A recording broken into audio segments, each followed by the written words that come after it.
sa akin, personally speaking, na kinakailangan na rin siguro na payagan na natin itong ICC na magkuntang ng investigasyon sa ating bansa para makita po nila talaga ang real score, no, ng mga nangyayari. Meron pa talagang violation ng human rights, no? Meron pa talaga ang hindi pa credible ang ating criminal justice system. At para hindi na po yung kung ano-ano pa mga-akusasyon na narinig nila, kung ano pang tatanungin nila, sasabihin po nila, I think it's better for them to come over here and see for themselves what is happening. They might see something wrong. Lahat naman po ng bansa sa buong mundo, talaga naman merong human rights violations. No? Pero bilang chairman na Committee on Human Rights, I think it is my own personal mandate na, sige, payagan na natin ang ICC para makita po nila talaga ang real score dito sa Pilipinas, no? They will not only accept any accusation from anyone here in the Philippines, lalo na yung mga oposisyon, lalo na yung mga ayaw sa ating former president. Although ako, personally, I support the former president sa lahat ng kanyang, halos lahat ng kanyang mga ginawa nung siya presidente ng Pilipinas. But the thing is this, pagkabisan kasi itong ICC na ito, kung sino-sino lang pinapaniwalaan. So it's better for them to come and see for themselves. No? Sapagkat naniniwala ako that this resolution actually is upholding the rule of law. Our commitment to the rule of law is a fundamental pillar of our democracy. So sa akin, by cooperating with the ICC, even if after our withdrawal from the Rome Statute, we demonstrate that no one is above the law and we are accountable for our actions. So this solution is about principles, not personalities. No? Sa akin naman, ang nais lang naman natin, makita ng ICC talaga nangyayari. Ang Pilipinas po ay napakagandang bansa niya. Meron mga ilan talaga na hindi nagiging maganda ang nangyayari sa ating bansa. Lahat naman ng bansa ganyan Meron palaging itinatawag natin inequality o inequity, for example. Pero alam mo sa akin, it is time for us to open our books. Ibig sabihin, we belong to the community of nations na kinalalaman po ng maraming bansa na nangyayari dito. Kahit po sumigaw tayo dito na tama ang ginagawa namin, wala kaming problema rito. Pero yung ICC, pinapakinggan po yan ng maraming bansa. So sa akin lang, pumunta kayo dito. Tignan nyo talaga na nangyayari. Palagay ko, mapapahiya kayo. Hindi kami nakakaawa. Kayo ang nakakaawa. Palagay ko talaga importante na ma-urge ang executive agencies na mag-cooperate na sa ICC prosecutors sa kanilang investigation. Sapagkat talagang given naman talaga na at the time this complaint was filed, ay meron jurisdiction yung ICC.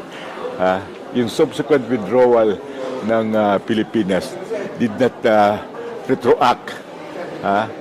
And it was continuing yung jurisdiction up to March 16, I think 2019. So, it's very clear na yung ICC investigators meron jurisdiction. At yung Supreme Court natin mismo ay nagsabi na may jurisdiction yung ICC investigators. Ano pa naman ang hinihintay natin? Ipakita natin sa buong mundo na tayo ay hindi renegade at tayo ay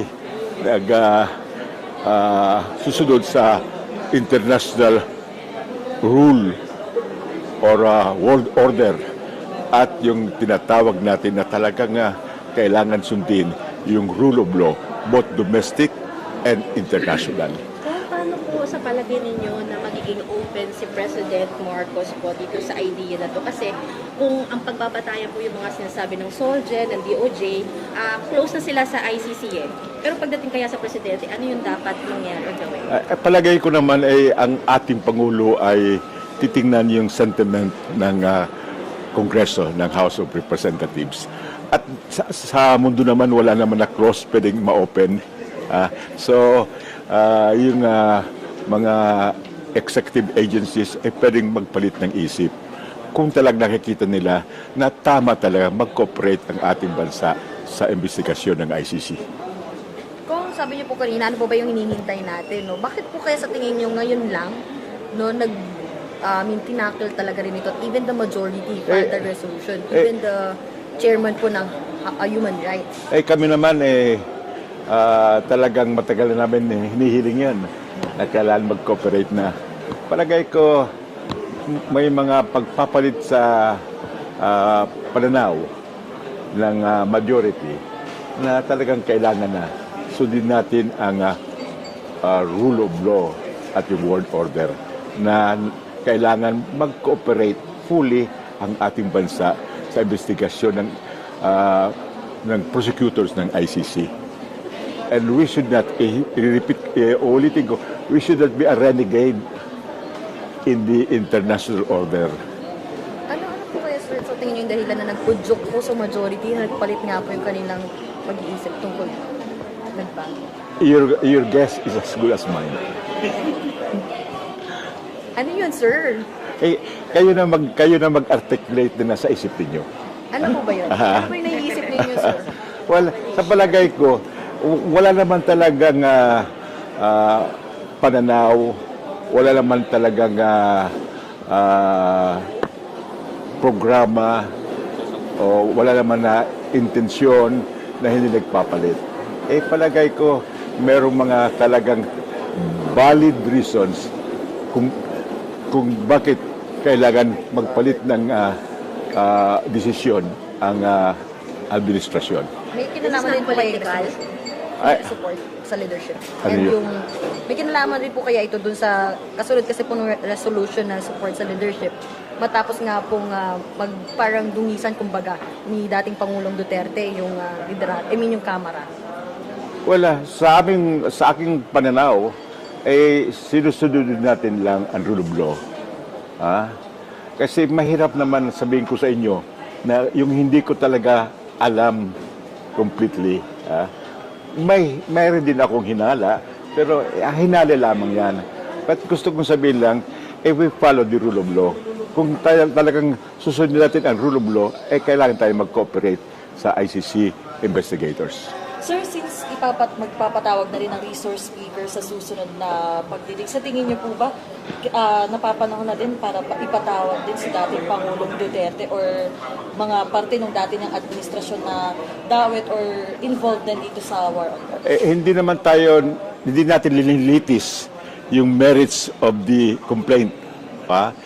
Ang atin lang tinitingnan yung kailangan ba i-express ang sentiment ng mababang kapulungan tungkol sa cooperation ng government sa ICC. We are not trying to try or hear the merits of the complaint. All that we are urging is the cooperation of the government with the ICC.